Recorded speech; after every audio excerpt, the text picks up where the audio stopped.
मेरा नाम दानिश अंसारी है। मैं सबसे पहले आपकी आज़ादी की बहुत बहुत मुबारकबाद पेश करता हूँ। आज 15 अगस्त है, हम 78वां यौम आज़ादी मना रहे हैं। यौम आज़ादी हमारे हिंदुस्तान का कौन त्योहार है? यौम आज़ादी हमारे हिंदुस्तान का कौन त्योहार है? लिहाजा ये हमारे अस्सलाम वालेकुम रहमतुल्लाहि व बरकातुहू। मेरा नाम दानिश अंसारी है। मैं सबसे पहले आपको आज़ादी की बहुत बहुत मुबारकबाद पेश करता हूँ। आज 15 अगस्त है, यौम आज़ादी मना रहे हैं। यौम आज़ादी हमारे हिंदुस्तान का एक कौन त्योहार है? आज के दिन 1947 में हमारा हिंदुस्तान बरतानवी राज से आज़ाद हुआ।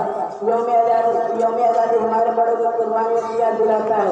लिहाजा यह हमारी जिम्मेदारी बनती है कि हम अपने मुल्क की इज्जत और तहफ़्फ़ुज़ करें।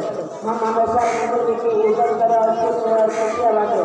अमन सलामती को फैलाएं और अमन सलामती को करें और मुल्क की तरक्की को शुक्रिया। जय हिंद, जय भारत।